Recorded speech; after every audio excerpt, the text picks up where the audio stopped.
오늘 창세기 20장은요, 아브라함이 그의 나이 99세 때 블레셋 지경인 그랄 땅에 갔을 때 있었던 일을 기록하고 있습니다. 사람은 누구나 인생에 많은 우여곡절이 있죠. 아브라함은 누구보다 그의 인생에 많은 그런 일들이 있었습니다.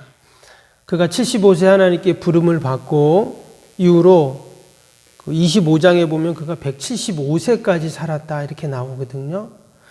그러니까 하나님께 부름받고도 그가 100년을 더 살았습니다. 지금으로 치면 엄청나게 이제 장수를 한 것이죠. 근데 그의 인생을 보면 하나님께 부름받은 이후부터 그전은 안 나오니까요. 나온 이후부터 보면 참 파란만장합니다. 70여 년 동안 그가 일구어 놓았던 삶의 터전을 떠나야 됐죠.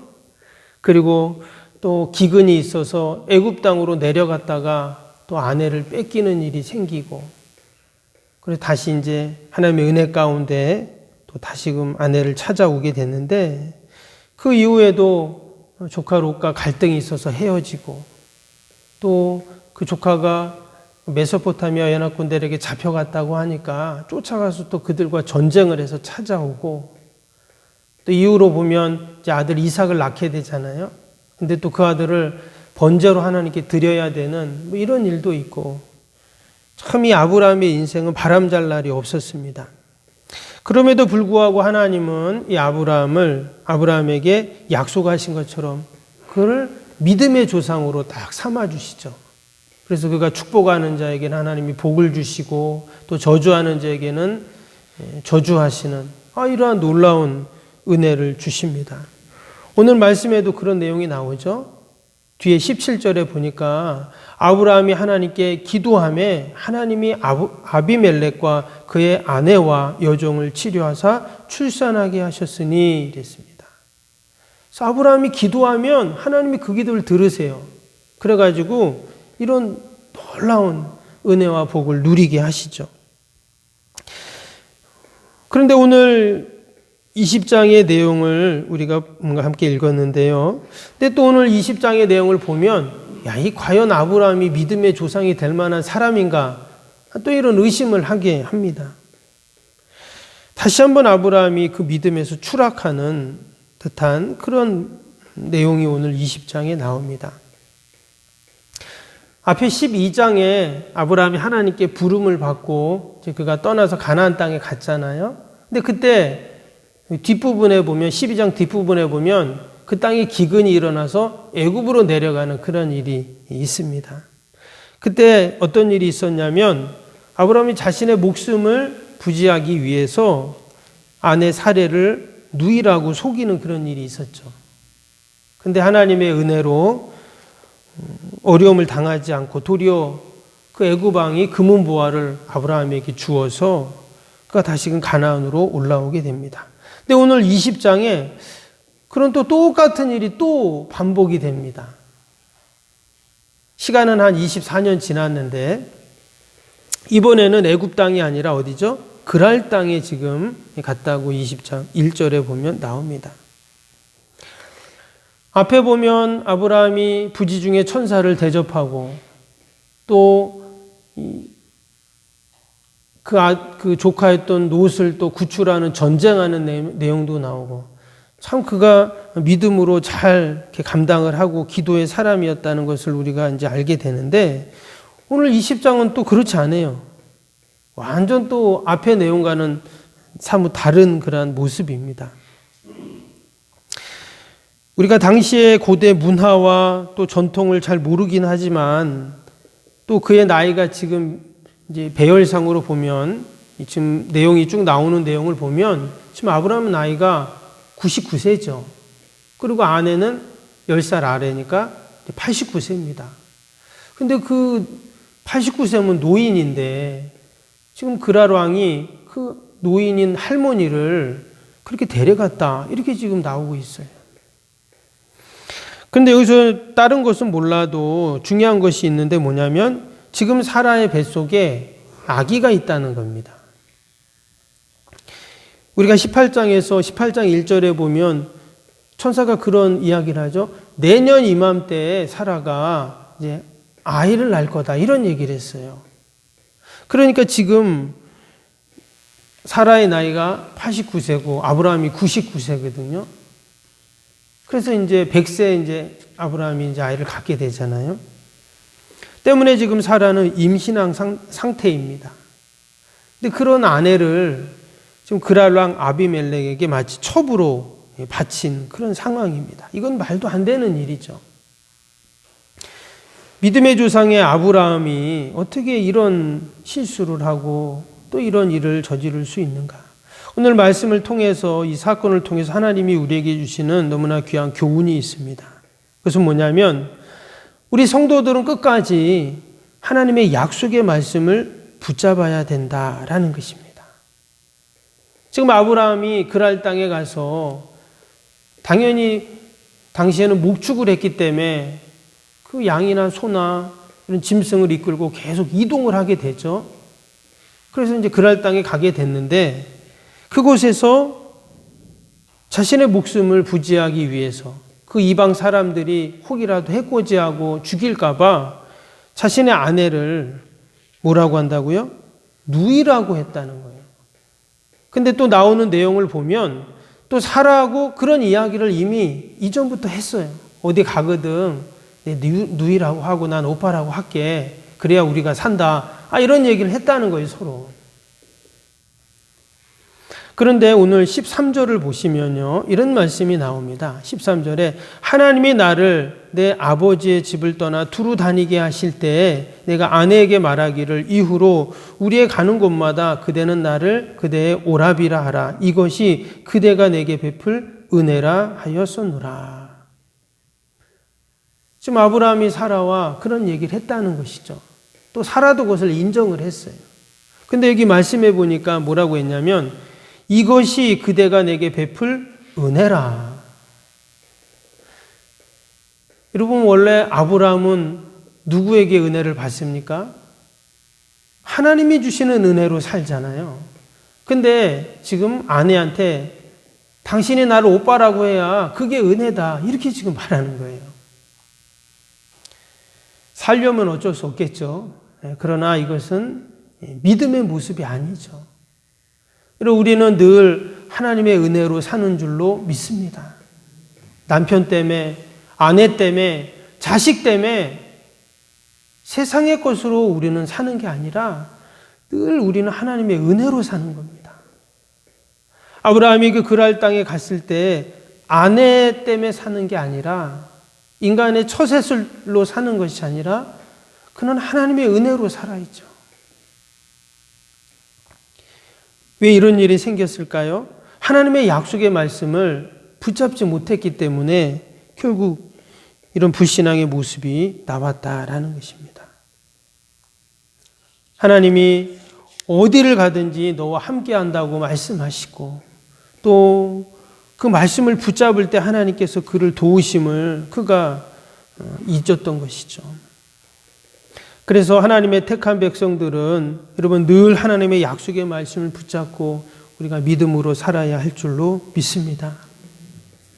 두 번째로 하나님께서는 하나님이 택한 백성들이 이러한 실수와 또 실패에도 불구하고 여전히 하나님의 언약을 이루어 가신다라는 것입니다. 말씀드린 것처럼 지금 아브라함의 아내인 사라는 그 안에 아기가 있어요. 그런데 지금 그 뱃속에 언약의 자식이 있음에도 불구하고 그 이방 왕에게 마치 첩으로 지금 바친 거거든요. 데려갔잖아요. 근데 하나님께서는 어떻게 하십니까? 그 하나님의 언약이 온전히 이루어지게 하시려고 그 밤에 아비멜렉에게 나타나셨습니다. 그리고는 사라를 건드리면 너는 죽는다. 너뿐만 아니라 너의 가족과 온 나라가 죽는다. 이런 얘기를 하셔서 건들지 못하게 하시는 것이죠. 하나님께서는 늘 하나님의 약속을 이루어 가십니다. 혹이나 인간의 연약함과 부족함이 있음에도 불구하고 하나님께서는 이러한 놀라운 구원의 역사를 이루어 가신다라는 것입니다. 그리고는 이후로 어떤 일이 일어납니까? 그 아비멜렉이 아브라함에게 양과 소와 종들을 줍니다. 그리고 사라에게는 은 1000개를 줘서 이걸 가지고 너희들 마음대로 해라 하면서 그들의 실수와 연약함을 마치 하나님 합력하여 선을 이루듯 도리어 그 일을 통해서 이 아브라함과 그 사라는 많은 소와 양과 종들을 거느리게 되는 이런 놀라운 또 은혜로 하나님이 바꾸어 주십니다. 하나님은 인간의 실수와 연약함에도 불구하고 심지어 불신앙에도 불구하고 이처럼 하나님의 언약을 이루어 가시는 하나님이신 줄로 믿습니다. 우리가 어떤 위대한 결단을 하고 또 고결한 삶을 살고 실수 없는 인생을 살아 우리가 믿음의 조상이 되고 하나님의 은혜와 복을 받는 것이 아니라 여전히 하나님이 우리에게 약속하셨던 그 말씀대로 이루어 가신다는 거예요. 때문에 우리가 해야 할 일은 오늘도 변함없는 하나님의 그 말씀을 붙잡고 사는 것인 줄로 믿습니다. 하나님이 오늘도 우리와 함께 하시고 우리를 도와주십니다. 우리가 부족하고 실수가 많지만 그러나 하나님은 여전히 택한 백성들을 돌보시고 하나님의 은혜로 함께 하실 줄로 믿습니다. 그러한 믿음을 갖고 또 우리가 함께 이 새벽에도 기도하는 복된 새벽이 되기를 주님의 이름으로 축복합니다.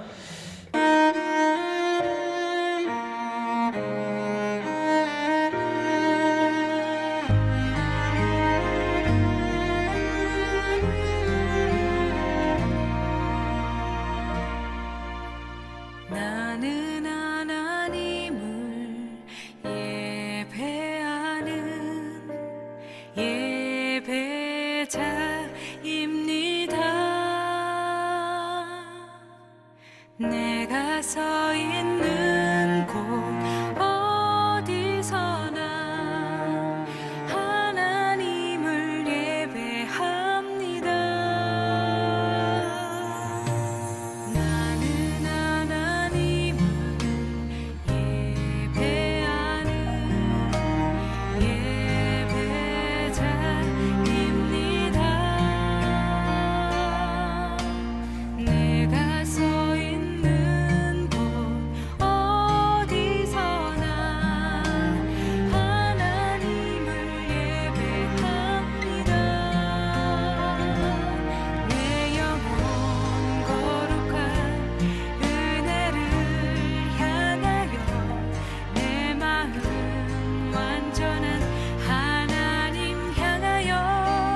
이 시간